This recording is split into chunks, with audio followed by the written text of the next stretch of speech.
Bonjour à tous et à toutes, on se retrouve dans cette 5e vidéo à propos de l'utilisation des encodeurs magnétiques couplés à celle du multiplexeur I2C. Donc même plan que d'habitude, on commence tout de suite. Alors, les encodeurs magnétiques, qu'est-ce que c'est? Ce sont ces modules qu'on voit un petit peu partout sur les photos, en particulier sur la photo numéro 4. Donc on a le module dans sa globalité. Donc qu'est-ce que c'est? Ça permet de détecter l'orientation d'un aimant qu'on voit sur la même photo. Et du coup, ce qu'on va faire, c'est qu'on va venir placer cet aimant sur l'axe d'un moteur, et on va venir mettre ce module en face de cet aimant, et l'axe du moteur étant solidaire de la roue. À chaque rotation de roue, on aura une rotation de l'aimant qui sera captée par le module en blanc, et on aura ainsi l'information de l'avancée de la roue, ce qui nous permettra de remonter, et on le verra dans des vidéos futures, à l'information de la position. Donc on voit que ces petits modules en blanc sont vissés dans la pièce, dans la pièce imprimée en 3D en vert qu'on voit sur la photo 3, et sur la photo 2 on voit que ces petits bâtis en vert sont eux-mêmes clipsés sur l'arrière des 4 moteurs où il y a l'axe du moteur qui ressort. Et donc à l'endroit où l'axe du moteur ressort, on vient mettre l'aimant et on vient mettre ce petit bâti en vert devant. Ces modules fonctionnent en I2C, donc on fait des requêtes I2C pour avoir l'information de la position de l'aimant. On appellera TIC une position de l'aimant par rapport à l'orientation du module. Donc il faut savoir que le module capte des positions absolues de l'aimant de 0 à 4095, 0 étant l'angle de référence, 4095 étant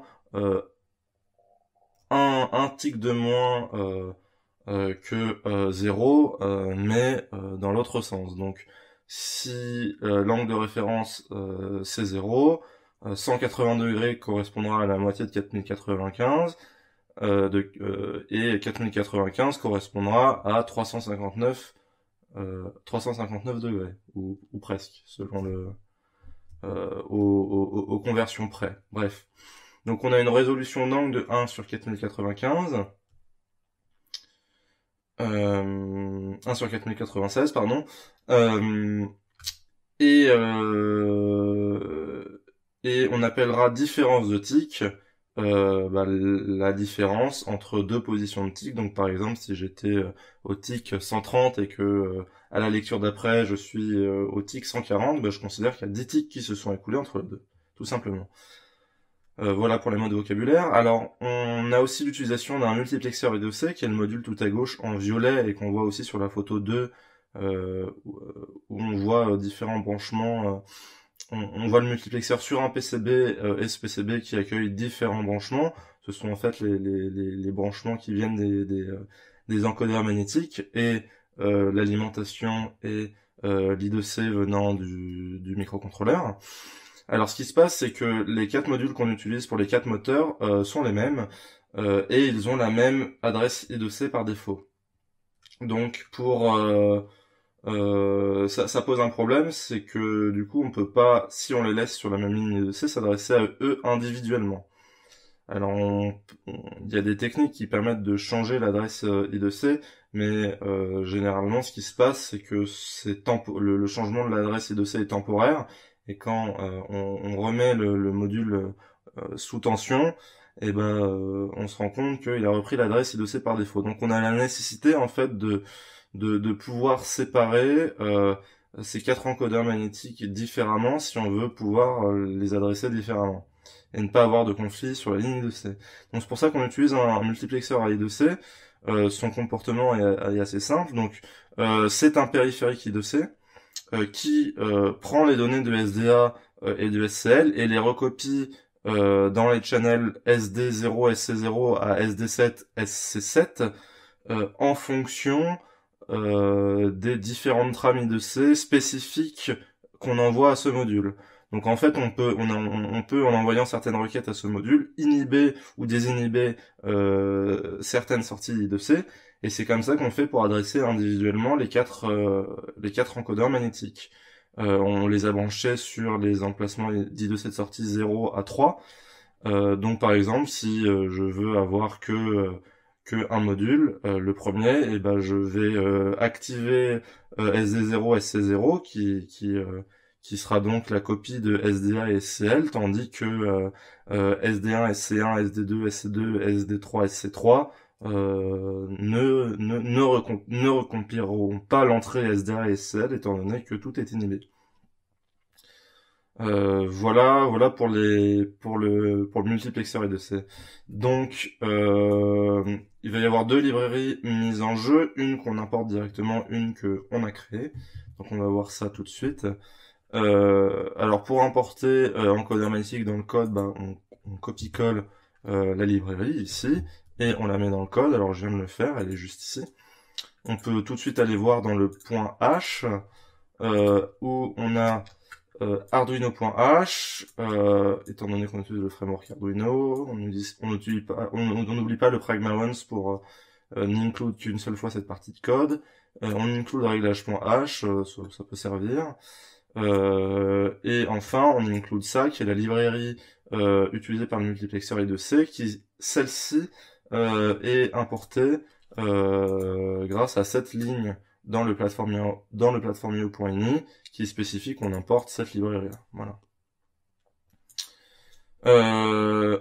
Ensuite, premier type def qui permet de différencier de donner des noms en fait aux sorties 0, 1, 2 et 3 du multiplexeur I2C. Donc 0 pour 0 pour le multiplexeur qui correspond au moteur positionné à l'avant droit, 1 pour l'avant gauche, 2 pour l'arrière droit, 3 pour l'arrière gauche.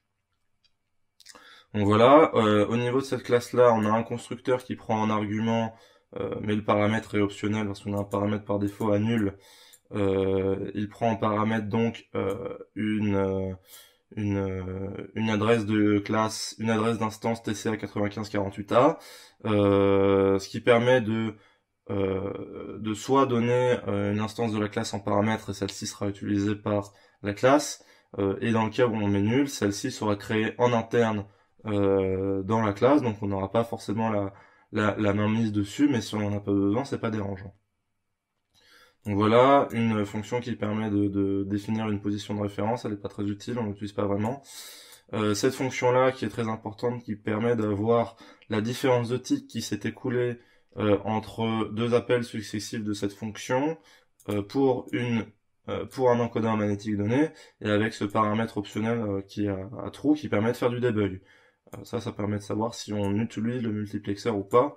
Si jamais on veut tester indépendamment un module sachant qu'il marche, on va peut-être pas le brancher au multiplexeur, on va juste débrancher le multiplexeur, brancher que le module.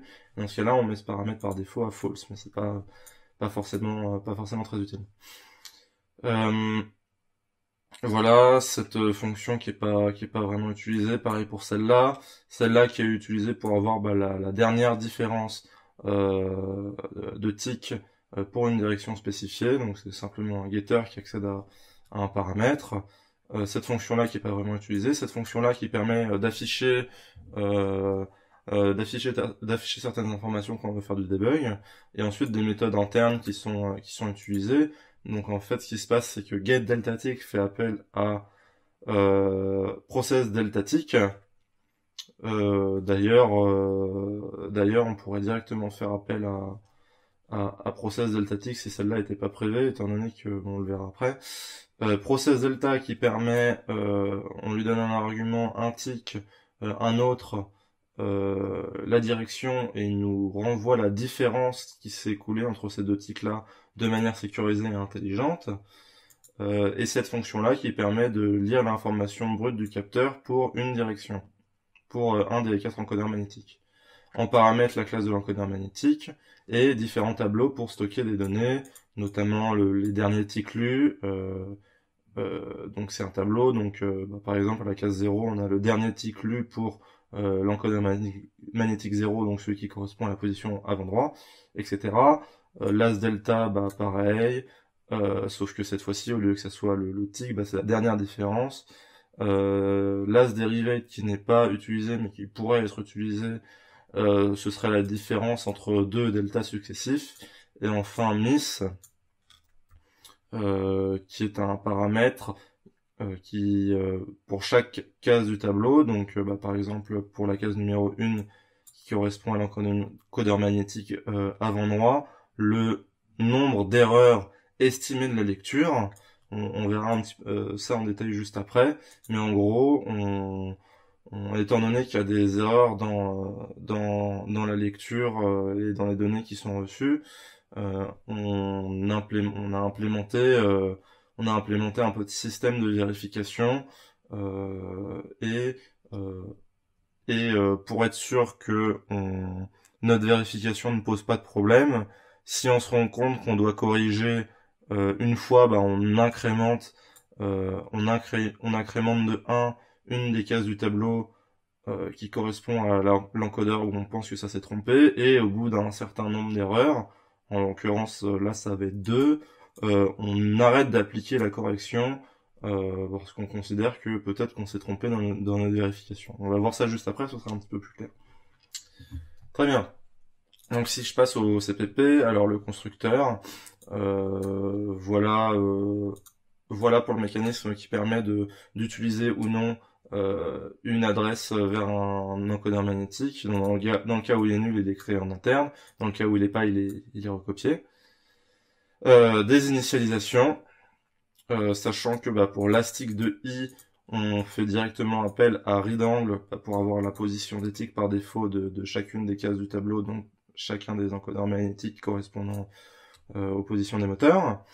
7.0, position qui permet simplement de faire ça, elle n'est pas forcément très utile, parce qu'on n'utilise pas certaines fonctions de manière courante, bref, je vous laisse regarder. Process deltatique, alors, process deltatique, c'est la fonction qui est appelée directement par la méthode qui, elle, est publique, getDeltatic. Voilà, on voit qu'on a return process deltatic, donc en fait quand on fait appel à getDeltatic, et ben on nous return simplement le résultat de process deltatic. Alors la seule différence c'est que getDeltatic est une méthode publique et process deltatic est une méthode privée. Alors c'est pas forcément très judicieux d'avoir fait comme ça, mais c'est là de manière purement historique, donc ça pourrait s'améliorer. Et on a les mêmes paramètres pour les deux fonctions, donc la direction et le fait d'utiliser ou pas le multiplexeur qui est par défaut c'est true. Donc regardons ce qui se passe directement dans le process deltatic quand on appelle getDeltatic. Donc, pour rappel, on fait appel à la getDeltatic dans à des endroits supérieurs du code. Par exemple, si on retourne sur le petit organigramme, et ben, magnetic encoder, ben, il est appelé par odométrie. Odométrie fait appel régulièrement à getDeltatic pour toutes les directions de moteur, pour savoir de combien de ticks se sont déplacés les roues, pour estimer ensuite, grâce à certaines fonctions, de combien ça déplace le robot. Donc, process deltatic fait appel dans un premier temps à readangle et stocke ça dans tic. Alors, on peut aller voir readangle comment ça marche. Readangle, ça permet d'avoir l'information brute du capteur, donc la position en tic de l'aimant pour une direction donnée. Comment ça marche? Bah, si on utilise le multiplexeur, on ferme tous les channels et on ouvre que celui qui correspond à la direction qu'on veut lire. Et ensuite, on envoie une série d'instructions I2C jusqu'à récupérer ici la valeur en angle grâce à certaines opérations logiques. Alors le détail de comment ça marche n'est pas forcément très intéressant. Il y a quand même une chose à noter, c'est que ici on a une boucle while latente qui est en fait si on se rappelle de comment marche le I2C, quand on fait une requête, on va avoir un acknowledgement du slave. Et donc là, avec cette boucle while, on attend cet acknowledgement. Donc on a un code qui est partiellement bloquant, mais c'est pas sans ces problèmes parce que le slave en protocole I2C il répond rapidement aux instructions. Mais il y a un cas où c'est problématique, c'est le cas où on a des faux contacts, l'I2C est mal branché, et la communication ne se fait pas naturellement. Dans ce cas-là, on va pas avoir d'acknowledgement du slave, et on va rester bloqué indéfiniment dans cette boucle while. Donc si pour une raison obscure le programme s'arrête, ça vaut le coup d'aller voir au debugger si c'est pas à ce moment-là que ça bloque, parce que potentiellement il y a un problème. Il y avait une amélioration que j'avais mise en place dans une version locale du code que j'ai sur mon ordi, peut-être que je vais la poster récemment avec d'autres améliorations, où en fait on initialise un petit peu comme on l'a vu sur la vidéo quand on a utilisé les encodeurs magnétiques, on initialise un timer, on va dans cette boucle while et on va implémenter un timeout si jamais on se rend compte qu'on est dans cette boucle pendant trop longtemps, on va sortir et on va renvoyer une erreur d'une manière ou d'une autre. Préférablement, s'il y a une erreur comme ça, on va renvoyer sûrement la dernière valeur d'angle lue. Comme ça, si l'erreur est intempestive, on renvoie pas n'importe quoi et ça risque pas de perturber le comportement du robot. Le problème, c'est si ça arrive trop souvent et qu'on renvoie tout le temps la même chose, on s'en rendra peut-être moins compte. Donc voilà, il y a un petit... là, il y a un compromis à faire. Est-ce qu'on arrête tout de suite le code et comme ça, on est sûr qu'il n'y a pas de problème? Est-ce qu'on renvoie la dernière valeur lue et comme ça, si le comportement de while 1 est intempestif, on règle le problème temporairement. Mais en même temps, s'il est tout le temps là, on va pas se rendre compte que il y a potentiellement un problème ici. Sauf en faisant d'autres vérifications plus haut, mais c'est un petit peu plus délicat, quoi. Donc voilà pour cette fonction qui permet d'avoir la donnée brute du capteur. Alors on en était où? On en était toujours à process delta tick, ligne 1, readangle. On a récupéré le nombre de ticks de 0 à 4095. Et ensuite on va appeler process delta en fonction de la direction où on est. On va soit appeler moins process delta, soit process delta. Alors, pour une raison simple, c'est histoire de moins en fonction de la direction. Si on est du côté gauche ou si on est du côté droit, l'encodeur magnétique, le sens de rotation de l'aimant qui fait que la roue est considérée comme avançant, dans le référentiel du capteur, il y a un signe moins à ajouter si on veut que un capteur de gauche et un capteur de droite nous renvoie un delta positif quand les deux roues avancent. Voilà, parce que dans un sens, si je me mets dans la vue, alors après ça dépend comment vous voyez le robot, mais si je me mets dans la vue du capteur correspondant au moteur gauche, le moteur gauche, quand il avance, ça correspond au sens horaire de rotation du capteur, tandis que pour le moteur droit, quand ça avance, ça correspond au sens anti-horaire, ou c'est l'un ou l'autre, mais là pour s'en rendre compte, il faut prendre le capteur, le mettre, regarder dans quel sens il est, comparer par rapport au moteur de gauche ou au moteur de droit, mais en gros, il y a un signe moins à ajouter, et il faut le vérifier, et il y a juste à faire tourner les roues vers l'avant pour se rendre compte si c'est positif ou négatif, et si on s'est pas trompé. Donc voilà, process delta, on y vient juste après, ça permet d'avoir la différence de tick de manière sécurisée. Et une fois qu'on a fait ça, on stocke dans l'ASTIC la dernière valeur de tick lue. Et ensuite on update angle. Alors le fait d'update angle est pas forcément très utile, mais c'est pas important. Voilà. Alors, allons voir ce qui se passe plus précisément dans process delta. Voilà, c'est juste ici. Alors, on initialise ça à 0. Et là, tout de suite, on a deux cas. Alors, il faut se rendre compte que déjà, il va falloir gérer des cas limites. Par exemple, si la position de l'encodeur magnétique est à 4000 ticks et que 4000, allez, on va dire 4094 ticks et que juste après il est à la position 6 ticks, il s'est pas écoulé 4094 moins 6 ticks, il s'est écoulé, étant donné que on peut pas, la roue peut pas se téléporter, en vérité il s'est écoulé que quelques ticks correspondant à un calcul qu'on fait juste ici, euh, qui est, alors j'ai dit quoi? J'ai dit 4094 et 1, bah en fait il s'est écoulé entre 4094 et 1, il s'est écoulé que 2 ticks. Et en fait, comment on fait pour déterminer ça? Ben on se dit, on compare les valeurs de ticks et de l'élastique, et si on se rend compte qu'elles sont, que par exemple tick est inférieur à 255, mais que l'élastique est supérieur à 2300, bah c'est que probablement, il y a eu un overflow vers la droite, et pareil dans l'autre sens. Et donc dans ce cas-là, bah, on fait appel aux bonnes opérations mathématiques pour retrouver le nombre de ticks écoulés. Et dans le cas le plus simple, on fait simplement la différence entre tick et élastique. Voilà. Sachant que quand on a ce qu'on appelle un overflow à gauche ou à droite, on l'indique en mettant overflow à 1. Alors ensuite, il y a, il y a une petite subtilité, c'est que c'est ce dont je vous parlais tout à l'heure, c'est si jamais si jamais il y a une erreur de communication, on va se retrouver avec des données qui sont aberrantes. C'est pour ça que ce qu'on fait, c'est que on va comparer delta, donc qui est la valeur qu'on vient de trouver, à l'as delta, et en fonction de ça, on a deux cas.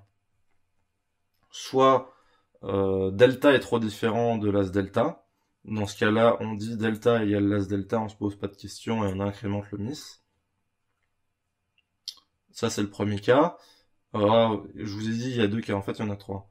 Le deuxième cas, c'est la différence est toujours aberrante, mais par défaut, miss est à 0, on a fait plus égal 1, on s'est trompé une fois, puis on s'est retrompé encore une fois, on a fait miss plus égal 1, on est à 2. Dans le cas où on s'est trompé, on ne fait plus delta égale l'as delta, on va renvoyer directement la donnée brute, on le voit juste ici, à cet endroit-là, on remet miss à 0, et on dit l'as delta égale delta. Ça c'est le deuxième cas. Le troisième cas, c'est tout se passe bien depuis le début, on a la valeur qui est bonne, et dans ce cas-là, miss se remet à 0 forcément, et l'as delta égale delta. Et là, on a deux manières de se dire que on a un problème de données. J'ai trouvé deux manières de vérifier ça. J'ai différencié les situations où on avait un overflow et on n'avait pas, et en bidouillant, j'ai trouvé des conditions de vérification mathématiques qui faisaient que on avait des courbes qui étaient lisses, on n'avait pas des sauts quand on lisait delta, des sauts dus à des données qui sont complètement aberrantes. Donc dans le premier cas, j'ai cette condition-là, delta supérieur à abs de delta supérieur à 150 plus abs de l'as delta. Généralement les les tics en fonction, alors faut faire attention hein, parce que c'est fonction de la période à laquelle on appelle cette fonction-là, mais généralement ça varie pas plus de 250.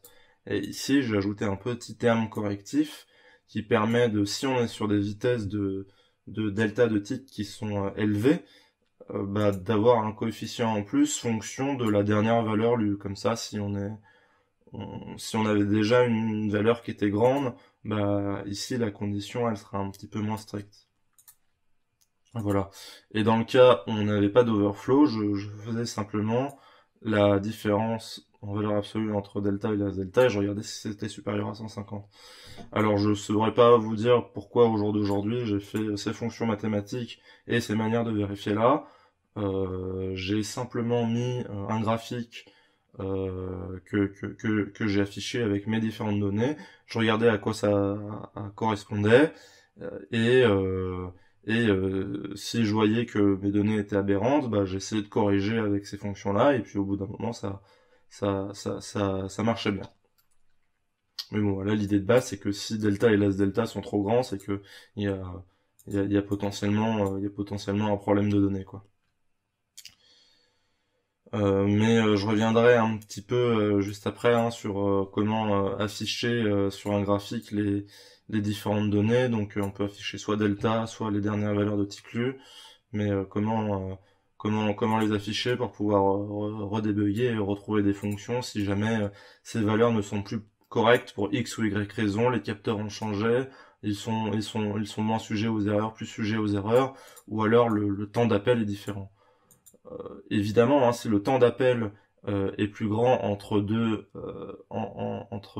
si le temps est plus grand entre deux appels et que la vitesse de rotation des roues est la même, ben, on se rend bien compte qu'il y aura plus de titres qui s'écouleront. Hein. Donc ces chiffres-là sont à prendre avec des pincettes et éventuellement à remodifier si jamais le temps d'appel de ces fonctions est modifié. Mais on verra comment gérer le délai d'appel, le temps d'appel de ces fonctions-là plus haut, parce que bah, là, on est que dans la librairie, quoi. On n'en est pas à l'appel et la gestion de ces fonctions-là dans un niveau plus haut. Voilà, une fois qu'on a fait toutes ces vérifications, on retourne delta. Voilà, voilà.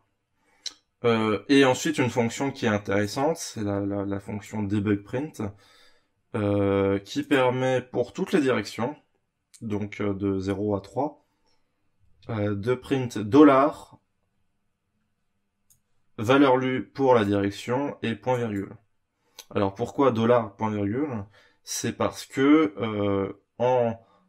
avec certains logiciels, enfin avec un logiciel que je vais vous montrer, en imprimant ça dans la liaison série et en regardant la liaison série, on peut transformer ça en un graphique. Donc là, vous voyez que j'ai read angle, mais au lieu de read angle, je pourrais avoir process deltatique de la direction. Hein. Ça marcherait de la même manière. D'ailleurs, vous pouvez modifier cette fonction en fonction de ce que vous voulez regarder et de ce que vous voulez faire. Ce qui se passe, c'est que, alors sur mon ordinateur, hein, je vous montre le nom du logiciel, ça s'appelle Serial Plotter. Je sais pas si je l'ai encore sur mon ordinateur. Voilà, c'est serialplotter.exe.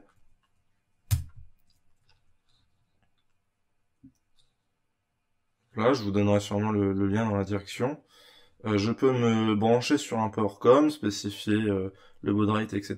Et je vais avoir ce graphique ici, là, qui sera très visuel et qui sera fonction des données qui sont envoyées dans la liaison série.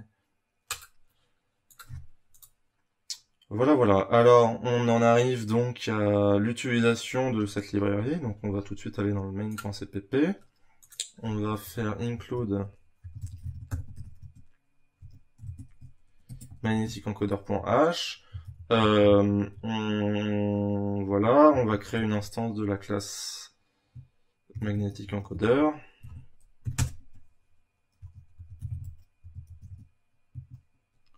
Voilà. L'usage veut que c'est bien de faire toutes ces initialisations au début du code, en particulier les initialisations qui touchent à l'I2C au début du code, avec les différentes clocks. Donc c'est pour ça que je vais faire la construction de ma classe au début, étant donné que dans le constructeur de encodeur magnétique, quand on passe rien en paramètres, on a la création d'une instance de TCA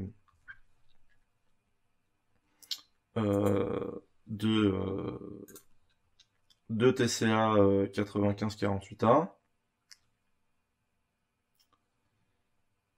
et on a un begin de wire qui est donc I2C.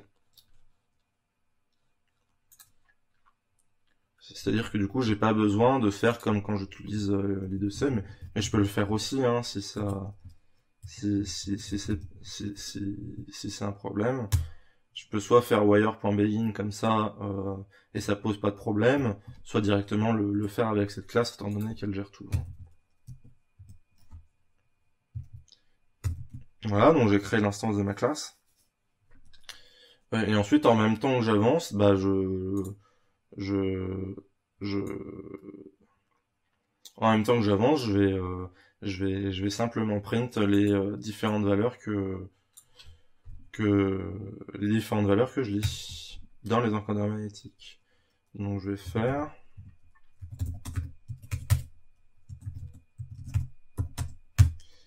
là.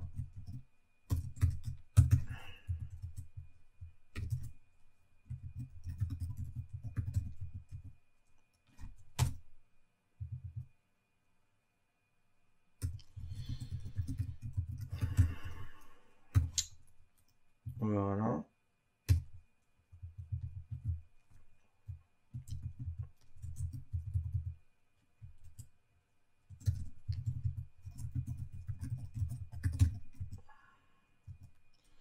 Et là, je vais appeler directement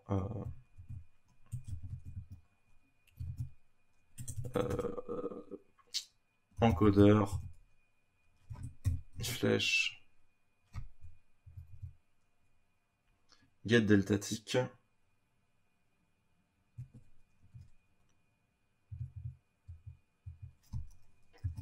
I, donc pour la direction, et je vais laisser l'autre paramètre par défaut.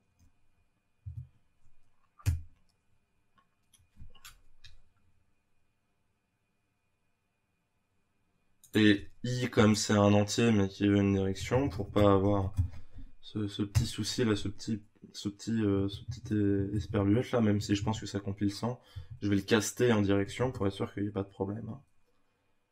Voilà, voilà. Et ensuite ici, je vais mettre un serial pour un println pour être sûr. Et ici, je vais envoyer le println pour avoir tout sur une ligne, mais je vais même enlever cette ligne hein, parce qu'elle sert plus à rien. Et donc voilà, pendant que le moteur avance pendant une seconde, bah là je euh, vais avoir les pompes qui commutent et ensuite les différentes lectures de l'encodeur magnétique.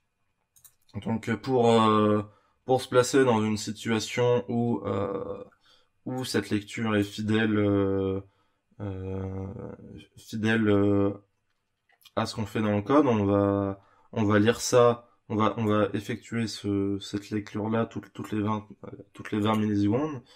Donc normalement pour ça vous commencez à avoir l'habitude de comment ça marche. On va initialiser un autre timer. Hein.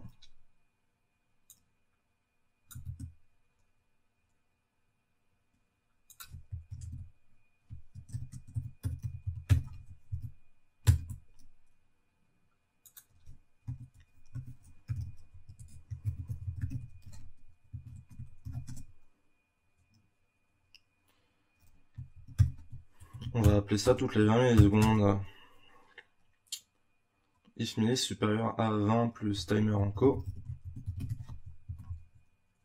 Voilà, on va mettre tout ça à l'intérieur.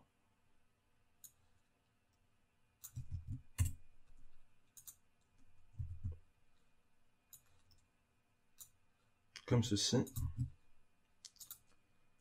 Et voilà. Donc là, pendant une seconde, on avance, on fait pompe, communauté, étape, pompe, état van. Si 20 millisecondes se sont écoulées, on rentre dans cette boucle, on fait toutes les lectures. On n'oublie pas de réinitialiser le timer enco. Là. Comme ça, on rentre pas dans cette boucle indéfiniment au bout de 20 millisecondes. On réinitialise le timer pour avoir cette boucle qui s'effectue toutes les 20 millisecondes pendant que cette boucle au-dessus exécute tout ce contenu-là pendant une seconde. Et voilà, on a quelque chose qui commence un petit peu, qui commence à ressembler à ce qu'on fait dans des classes supérieures. Voilà. Très bien, très bien. Donc, bah, il n'y a plus qu'à compiler, tester et vérifier que ça marche bien. Normalement, il ne devrait pas y avoir d'erreur de compilation. Alors, Je rappelle, hein, j'ai pas de robot, donc je vais pas pouvoir vérifier que j'ai pas fait d'énormes bêtises, mais normalement c'est bon.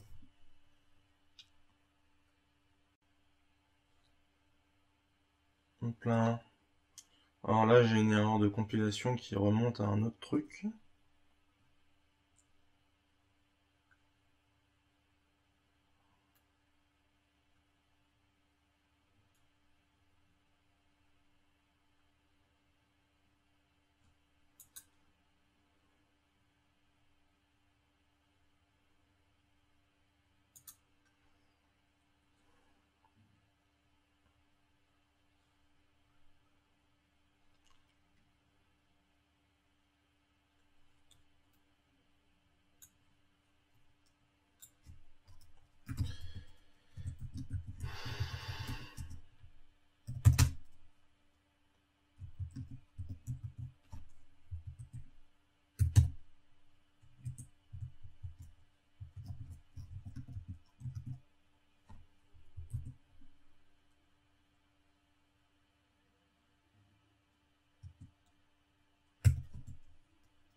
Voilà, donc petite correction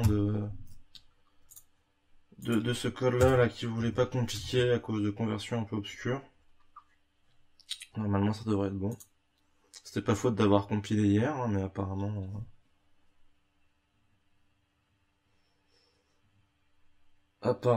ça posait problème.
Bah dis donc.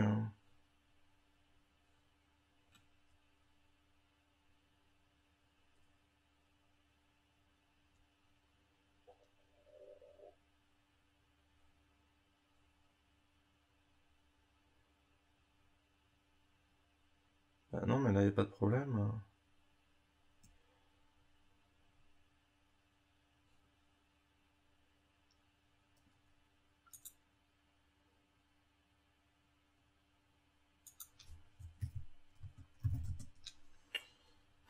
Bah décidément. Décidément, je suis pas en forme, hein.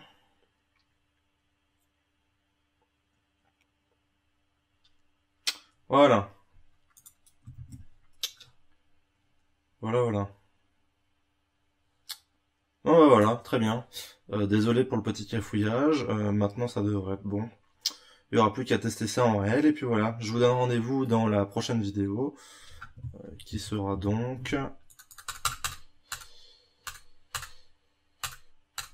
sur le gyroscope et l'odométrie. Merci.